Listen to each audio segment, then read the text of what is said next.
ప్రార్థన చేసుకుని వాక్య ధ్యానం చేద్దాం. ప్రార్థన. మహాపరిశుద్ధుడైనటువంటి మా ప్రియ పరలోకపు తండ్రి, దేవాని ఘనమైన నామమునకు వందనాలు, స్తుతులు, స్తోత్రాలు చెల్లిస్తున్నాం ప్రభువా.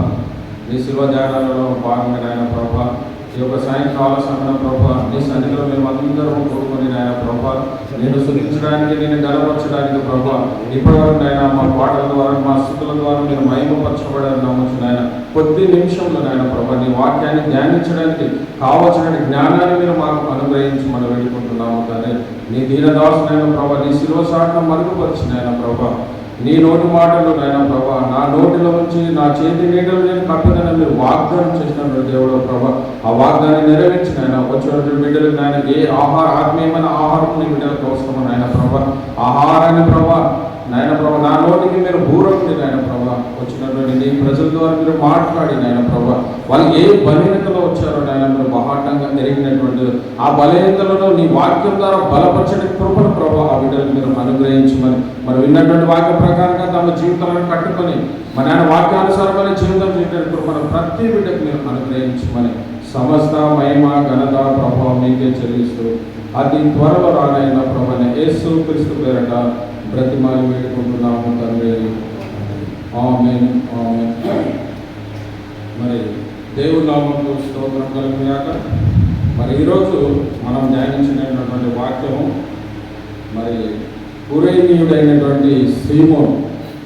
మరి సర్వసాధారణంగా అందరికీ తెలిసినటువంటిది, పలుమార్లు కూడా మన శిలువ ధ్యానాలలో, మరి అదేవిధంగా గుడ్ ఫ్రైడే రోజు కూడా మనం తప్పకుండా మన ఆయన గురించి ధ్యానించే మనం ముందుకు వెళ్తాం. కాబట్టి మరి ఒకసారి మరి దాని గురించి మనం ధ్యానించడానికి దేవుడు ఇచ్చినటువంటి కృపను బట్టి మన దేవుడికి వందనాలు చెల్లిస్తూ, మరి యొక్క పరిశుద్ధమైన గ్రంథంలో మరి మత్తయి గారు రాశారు, మరి అదేవిధంగా మార్కు రాశాడు, మరి లూకా గారు రాశారు.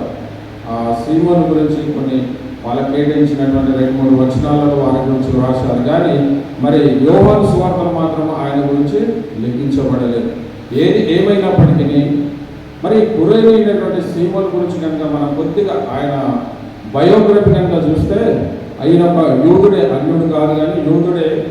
కాకపోతే వలస రీతిగా వాళ్ళ యొక్క మరి ఆఫ్రికా వెళ్ళడము, అక్కడ వాళ్ళ వలసలో స్థిరపడి, మరి వాళ్ళకు ఉన్నటువంటి యూదులకు ఉన్నటువంటి ఆచారం ఏంటంటే, మన పస్కా పండుగ దినాన ఎలాంటి యూదులైనప్పటికీ యెరూషలేము ప్రాంతానికి వచ్చి మన దేవుని ఆరాధించి మన శుద్ధించేటటువంటి వాళ్ళకు ఒక అలవాటుగా ఉంది.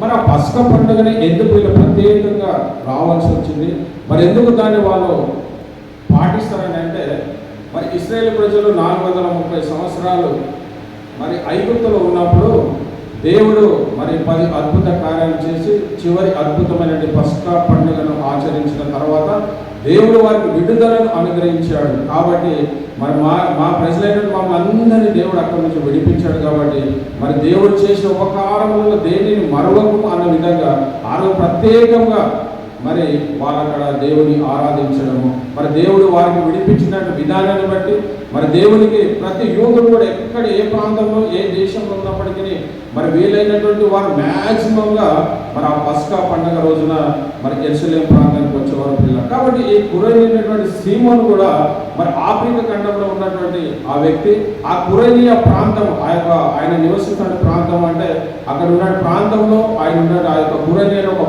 ఆ యొక్క గ్రామ పల్లెటూరు అని మనం లేఖనం కూడా మనం చదివినాం. కాబట్టి ఆ ప్రాంతం నుంచి మరి ఆయన కూడా మరి దేవుని ఆరాధించాలి, మరి ఆయన సన్నిధిలో గడపాలని ఆ పస్కా పండుగకు మన దాదాపు 6 రోజుల్లో కనుక మనం చూసుకున్నట్లయితే వాళ్ళ ఆ ప్రాంతం నుంచి యెరూషలేముకు రావాలంటే దాదాపుగా 6 months టైం పడుతుందంట.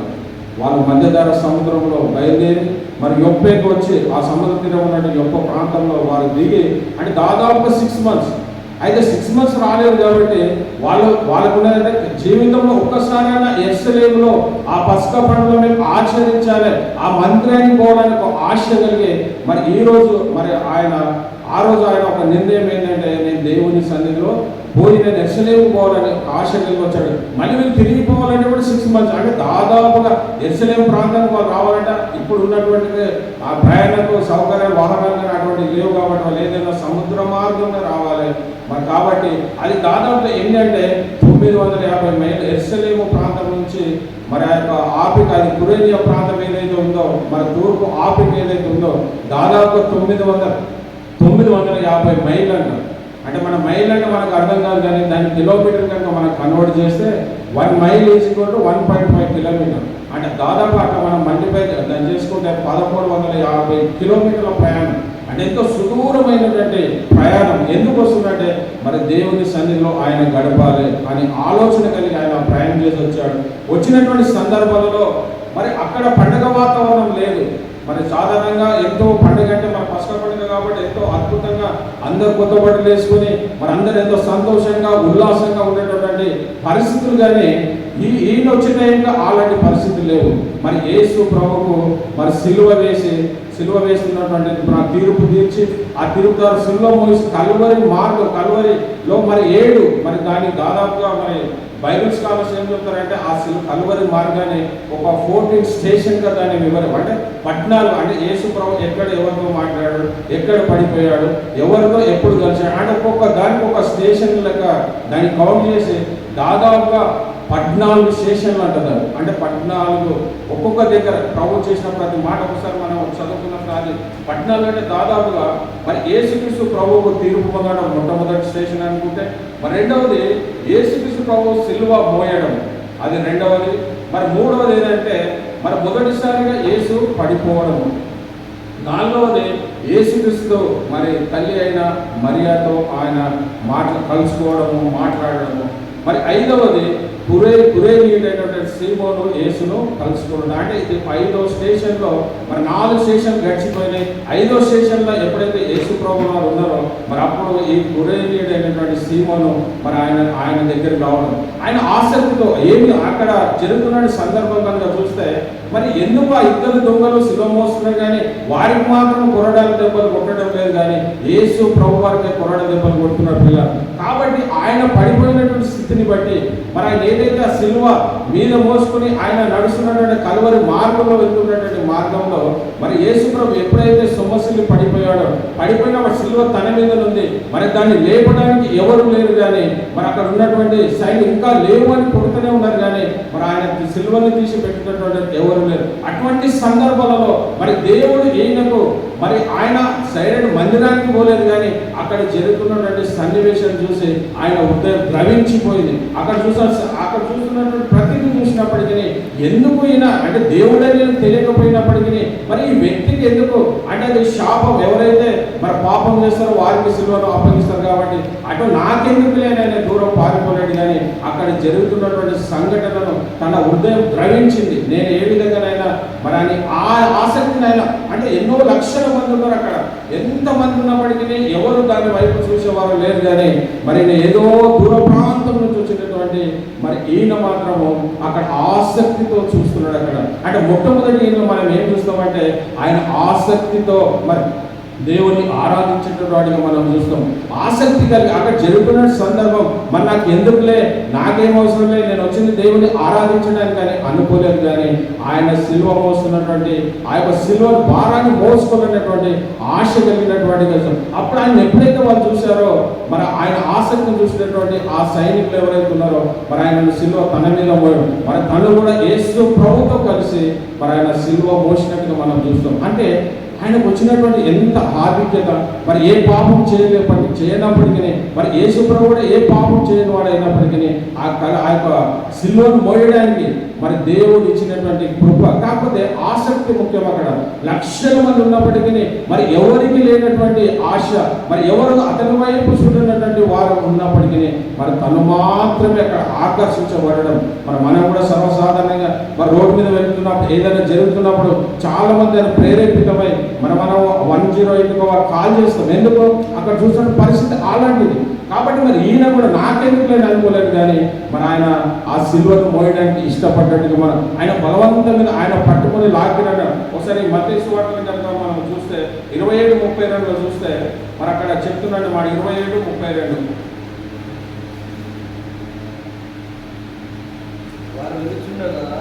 వారు వెళ్ళుచుండగా కురేనీయుడైన సీమోను ఒకడు కనబడగా ఆయన సిలువ మోయుటకు అతనిని బలవంతము చేసిరి. ఆయనను సిలువ మోయుటకు ఆయనను బలవంతము చేశారు. మరి వీళ్ళు ఎందుకు బలవంతం చేశారంటే మరి ఆ యొక్క సిలువను అంటే యేసు యూదులకు ఉన్నటువంటిది ఏంటంటే యేసు ప్రభువును సిలువ మీద ఆయన మరణించాలి, ఆయన భూమి మీద మరణించకూడదు. ఆ భూమి వాళ్ళకు ఉన్నటువంటిది ఏంటంటే ఆ సిలువ కూడా ఏంటంటే పైకి పెట్టడానికి కారణం ఏంటంటే ఇది పవిత్రమైన భూమి, అది శపితానికి గుర్తుకున్నటువంటి ఆ సిలువ భూమి మీద పడితే అది అపవిత్రమైనది కాబట్టి అది అపవిత్రం కాకూడదు, ఈయన ఇక్కడ మరణించకూడదు అని కలిగి మరి ఆయన మీద సిలువ మోపినట్టుగా చూస్తాం పిల్లలు. కాబట్టి ఆయన ఏది చేసినప్పటికీ మరి తను కూడా మరి వాళ్ళు చెప్పిన బలవంత అయ్యో నాకెందుకులే, నేను ఎందుకు సిలువ మోయాలి, నాకెందుకని అనుకోలేదు. కానీ ఆయన వచ్చిన ఉద్దేశం ఏంటంటే దేవుని మందిరంలో దేవుని ఆరాధించడానికి వచ్చాడు. కానీ ఆయన వచ్చినటువంటి విషయాన్ని మర్చిపోయిన వాడు. నాకు ఈ రోజు మరి ఆయన వేసుకున్నటువంటి పండగ అంటే మంచి బట్టలు, సన్నని నార బట్టలు వేసుకున్నటువంటి వాడు, తెల్లని వస్త్రములు ధరించినటువంటి వాడు. మరి అటువంటి వ్యక్తి అయినప్పటికీ అయ్యో నేను దేవుని మందిరం నేను మరి తిరిగి వెళ్ళాలంటే ఈ రక్తం కలిసినటువంటి బట్టలతోటి మరి మురికి బట్టలతో నేను దేవుని మందిరానికి వెళ్ళలేను కదా. నేను వచ్చిన కారణం ఏంటంటే నేను దేవుని ఆరాధించడానికి వచ్చానని అనుకోలేదు. కానీ దానికంటే ప్రాముఖ్యము అక్కడ జరుగుతున్నటువంటి విషయం పైన ఆయన ఆసక్తి కలిగినటువంటిగా చూసాం పిల్లలు. మరి అపోస్తలుడైన పౌలు ఫిలిప్పీయులకు రాసిన పత్రిక మరి 2వ అధ్యాయంలో ఒకసారి చూస్తే ఆ వాక్యము మరి నాకు అది మరి వర్తిస్తే పిల్లలు 2వ అధ్యాయము మరి 4వ వచనం చూస్తే మీలో ప్రతివాడును తన సొంత కార్యములను మాత్రమే కాక ఇతరుల కార్యములను చూడవలను.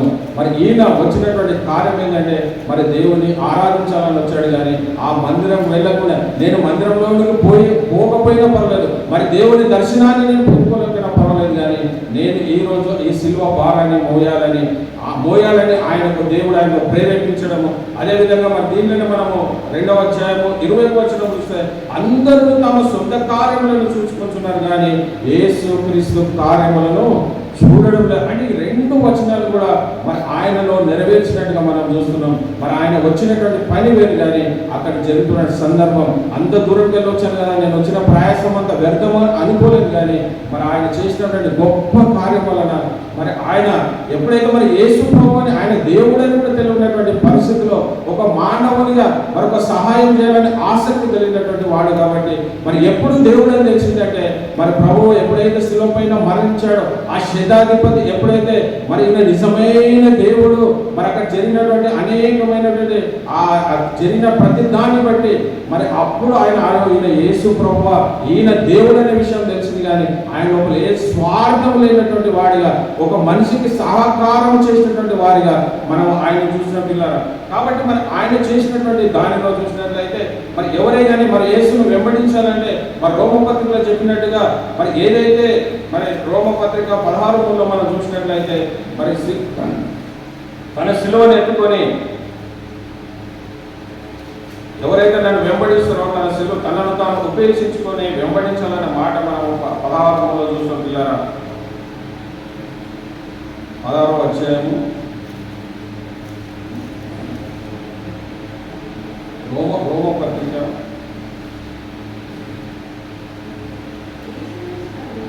6:3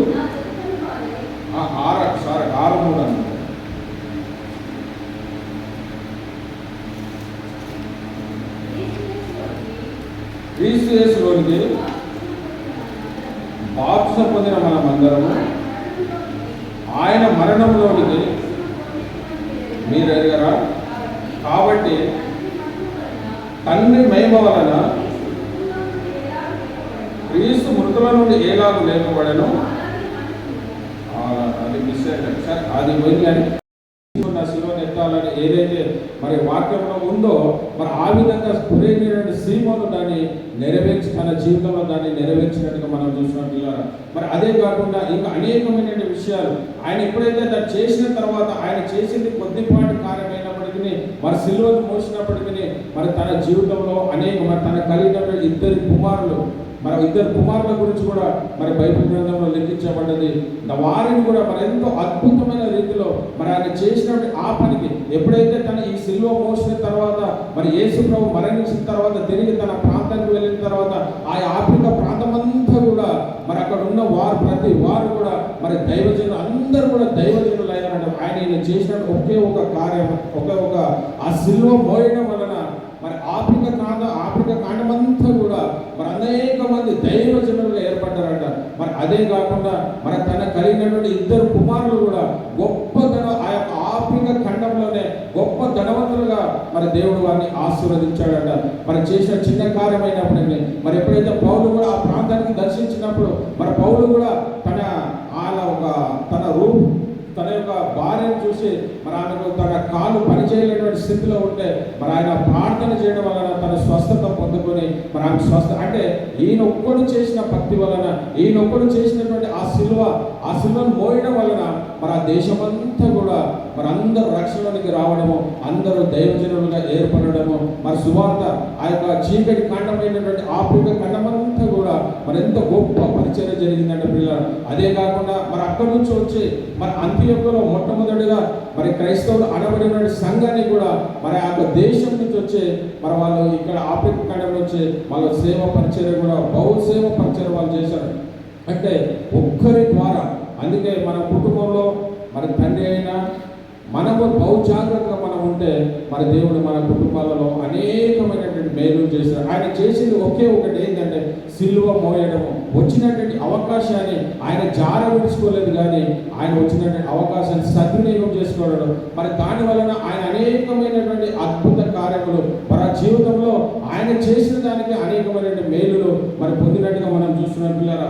మరి అదే కాకుండా మరి యెరూషలేము చూసినట్లయితే మరి ఈయన ఆ యొక్క క్రాస్ బేరర్, ఆ సిల్వను మోసినటువంటి వాడిగా మనం చూస్తాం. మరి ఆ సిల్వను మోసినందుకు దానికి మరి చూసినట్లయితే మరి దాని ఒకసారి మనము 16వ అధ్యాయము 24లో కూడా మనం ఒకసారి గమనిస్తే, మన ప్రభు అయిన యేసు కృప మీకు తోడై ఉండునుగా. మన ప్రభు అయిన యేసు కృప మరి దేనిని బట్టి అంటే మరి ఈయన చేసినటువంటి త్యాగాన్ని బట్టి మరి దేవుని కృప ఆయనకు నిరంతరంగా మరి ఉన్నట్టుగా మనం చూస్తున్న పిల్లరా. మరి ఇది ఒక క్రీస్తు శిలువ శ్రమలు కూడా మనం ఆలోచిస్తే మరి యేసు ప్రభు అపోస్తల కార్యం 10:36 చూస్తే యేసు క్రీస్తు అందరికీ ప్రభు. మరి ఆయన మన గురించి కాదు కానీ లోకంలో ఉన్న ప్రతి వారికి కూడా ఆయన ప్రభు. మరి 1 తిమోతి మరి యేసు ప్రభు ఎందుకు ఆ శిలువ మరణం పొందాడు, మరి ఎందుకు ఆ శిలువ శ్రమల వల్ల మనకు కలగవలసింది ఏంటి అని అంటే మరి 1 తిమోతి మరి 1 అధ్యాయం 15వ వచనం కనుక మనం చూస్తే మరి యేసు ప్రభు ఎందుకు ఆ శిలువ శ్రమలు పొందాడనే విషయాన్ని మరి పాపులను రక్షించిన కొరకు క్రీస్తు యేసు లోకంలోనికి వచ్చెను. వాక్యము నమ్మదగినది, పూర్ణాంగీకారమునకు యోగ్యమైనదైనది, అట్టి వారిలో నేను ప్రధానులను. మరి యేసు ప్రభు ఆ శిలువ శ్రమలు పొందడానికి గల కారణం ఏంటంటే మరి పాపులను రక్షించుటకు మరి క్రీస్తు యేసు లోకమునకు వచ్చెను. అంటే వాక్యము నమ్మదగినది. మరి మనము ఆ పూర్ణ అంగీకారము మరి పౌలు గారు చెప్తున్నాడు, అట్టి వారిలో నేను ప్రధానులను. మరొకప్పుడు మరి సౌలుగా ఉన్నప్పుడు అనేక మంది యూదులను మరి యేసు ప్రభు నమ్మిన వారిని హింసించినటువంటి వ్యక్తి ఈరోజు చెప్తున్నాడు, వాటిలో నేను ప్రధానులను అని ఆయన అద్భుత రీతిగా మరి యేసు ప్రభు కలవలసిన శ్రమలు పొందడానికి గల కారణం ఏంటంటే మనందరినీ మన పాపం నుంచి మనల్ని విడిపించడానికి. మరి అదే మార్క్స్ వార్త 16:16 చూస్తే మరి నమ్మి బాప్తిస్మము పొందినవాడు మరి రక్షింపబడను, నమ్మని వాడు శిక్ష విధింపబడను అంటాడు. మరి మనం ఆ విధంగా మరి ఆ సిలువను మనం నమ్మేటట్టు స్థితిలో మనం ఉన్నామా, మరి దేవుని పైన ఆధారపడి మనము జీవించే వారికి ఉన్నామా. మరి అదే అపోస్తలుల పౌలు ఫిలిప్పీయులకు రాసిన పత్రిక 2వ అధ్యాయంలో మరి 8వ వచనం కూడా మనం చూస్తే అక్కడ కూడా యేసు ప్రభు ఆ సిలువ త్యాగానికి కలిగినటువంటిది అని అక్కడ కూడా చక్కగా రాశాడు. ఫిలిప్పీయులకు రాసినటువంటి మరి 2వ అధ్యాయము 8వ వచనం కూడా మనం చూస్తే మరియు ఆయన ఆకారమందు మనుషుడుగా కనబడి మరణము పొందినంతగా అనగా శిలువ మరణం పొందినంతగా చూపిన వాడే తను తాను తగ్గించుకొని అందుచేత పరలోకమున్న వారిలో గాని భూమి మీద ఉన్న వారిలో గాని భూమి మీద ఉన్న వారిలో గాని భూమి కింద ఉన్న వారిలో గాని ప్రతి వాణి మోకాలు యేసు నామమున వంగును.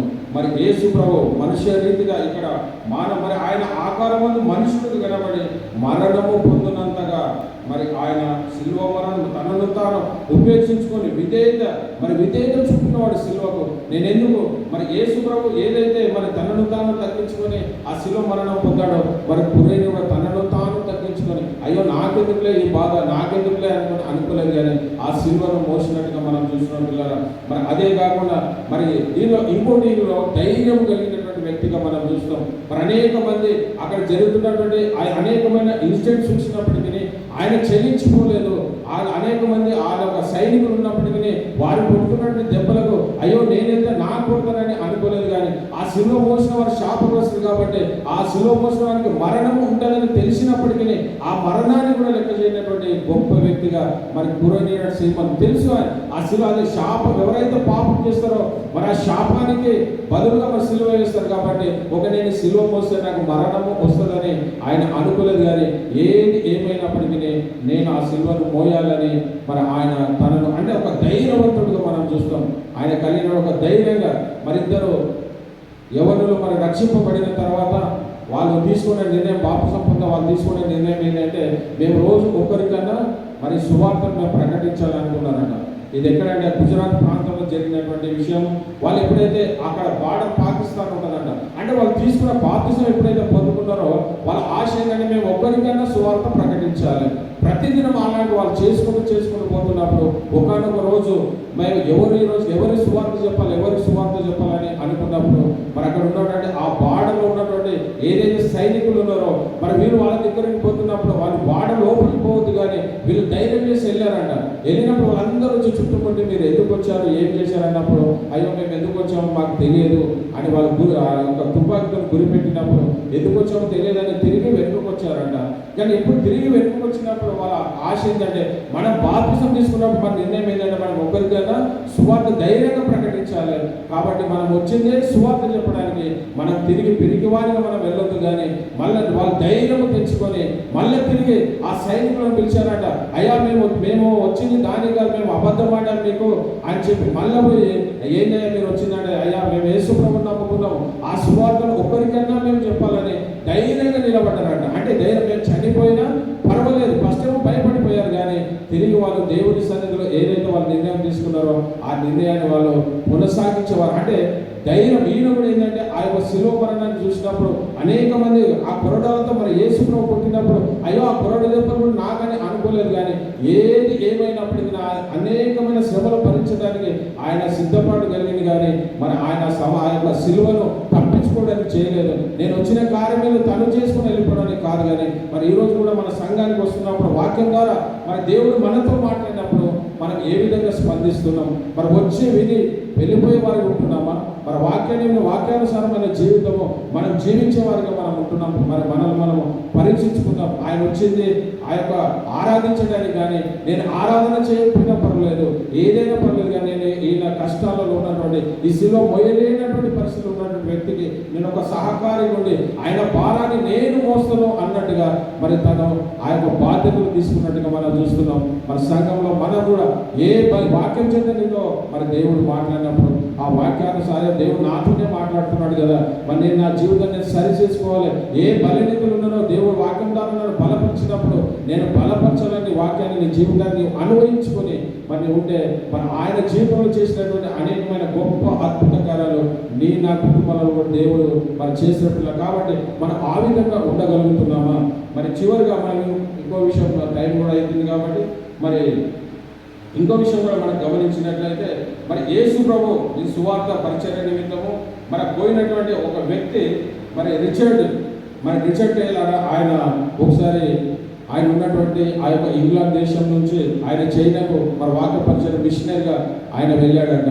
ఎప్పుడైతే మిషనరీ పరిచర్యగా వెళ్ళినప్పుడు కొన్ని రోజులు అక్కడ పరిచర్య చేసిన తర్వాత ఒకనొక రోజు మరి ఆయనకు కలిగినటువంటిది ఏంటంటే ఒక మధ్యరాత్రి వేళ ఒక పెద్ద ఆయన దాదాపుగా 50-60 సంవత్సరాలు కలిగినటువంటి వ్యక్తి ఆయనకు వచ్చి డోర్ తట్టాడంట. ఆయన బయటకు వచ్చి చూసినప్పుడు మరి ఎవరైనా పెద్ద వ్యక్తి ఆయన ఒక హాఫ్ నెక్కర్ వేసుకుని మన బట్టలంతా కూడా ఒక ఆయన ఆ బొగ్గు గదిలో పనిచేసే వ్యక్తి ఎలా ఉంటారో నల్ల బట్టలు అయిపోయినాయంట. ఆయన వచ్చి, అయ్యగారు మా 2 బిడ్డలు మరి జ్వరంతో బాధపడుతున్నారు, మీరు వచ్చి ఇప్పుడు ప్రార్థన చేయమని ఆ దైవసేవకుని మరి అడిగిన ఎడ్సన్ టేలర్ అడిగినప్పుడు ఆయన చెప్పినట్టు మాట, అయ్యా ఈ రాత్రిలో 7 వస్తాము, రేపు పొద్దున వచ్చి ప్రార్థన చేస్తానని చెప్పాడంట. కానీ ఆయన వదలలేదంట. అయ్యా మీరు ఇప్పుడు రావాలి ఖచ్చితంగా అంటే మరి అక్కడ ఆయన షూ వేసుకొని మన గ్లౌస్, చల్లటి ప్రాంతం అంట, ఐస్ కట్టేటువంటి ప్రాంతం కాబట్టి ఆ గ్లౌస్ మన సాక్సులు షూ అన్ని వేసుకొని కోట్ వేసుకొని తనతో కానీ అక్కడ వచ్చినటువంటి వ్యక్తికి ఇవన్నీ ఏమీ లేవు. కానీ మరి ఆయన చూసి ఆయన ఎలా భరిస్తున్నాడని అనుకున్నాడంట. ఏదేమైనా మరి ప్రార్థన చేయాలి కాబట్టి వెళ్ళాడంట. మరి వెళ్ళి ఆయన దగ్గర అనుకోండి ఇక్కడ చాలా దూరం తీసుకెళ్ళాడంట. ఆ ఊరు చివరలో ఉన్నటువంటి ఒక పాడుపడినటువంటి ఆ యొక్క షెడ్లో వాళ్ళు ఉన్నారంట. మరి అక్కడ వెళ్ళి చూసినప్పుడు ఆ 2 బిడ్డలు కూడా నేల మీద పడుకొని ఉన్నారంట. వాళ్ళు అంటే మూలుగుతూ ఉన్నారంట. దాన్ని చూసి ఈయన ఉదయం చలించిపోయిందంట. అన్నప్పుడు ఆయన ప్రార్థన చేశాడంట. ప్రార్థన చేసి తర్వాత ఈయన వస్తున్నప్పుడు ఆయన, అయ్యా మేము 3 రోజులైంది భోజనం చేయక, నా బిడ్డలకు ఆహారం లేదు, నాకు ఆహారం లేదు, మరి ఏదైనా మీరు ఇస్తే నా బిడ్డలు నేను ఆహారం పెట్టుకుంటానంట. ఈయనప్పుడు తన ప్యాకెట్ సరి చేసుకున్నప్పుడు ఒక 10 రూపాయలు మాత్రమే ఆయన దగ్గర ఉన్నాయంట. ఈయన ఆలోచన, నేనే ఎక్కడో ప్రాంతం నుంచి వచ్చాను, మరి ఈ 10 రూపాయలు అయితే నాకు 2 రోజులు భోజనానికి వస్తాయి కాబట్టి అసలు నేను ఇవ్వలేను అనుకొని ఆయన గమ్మున అక్కడి నుంచి తిరిగి వచ్చేసాడు. ఆ వచ్చే సమయంలో మళ్ళీ ఒకటి అడిగాడు, సరే అడుగుతాడు, నేను ఉంటే ఇచ్చేవాడని అంత డబ్బులు లేదు కాబట్టి మరి మీరు డబ్బులు చెప్పినా పర్లేదు, కానీ మా పిల్లలకు వాళ్ళు చలిలో ఉండలేకపోతున్నారు, అదేనా మీ మీరు నాడు కోట్ అని ఇవ్వండి అన్నాడంట. అంటే నేను కోట్ ఇస్తే మరి నేను ఎట్లా పర్చేజ్ చేయాలని ఆయన పట్టించుకోలేదంట. అంటే పట్టించుకొని తిరిగి వచ్చినప్పుడు ఆయన ఎప్పుడైతే రాత్రి 1-2 అవుతుందంట, వచ్చి తన ఇంటి దగ్గరకు వచ్చినప్పుడు ఒక ఆయన ఆ యొక్క దర్శనం ఆయన కనిపించింది ఏంటంటే, యేసు ప్రభు తన వీపు నిండా గాయాల చేత తన రక్తమంతా ఆయన కారుతుందట.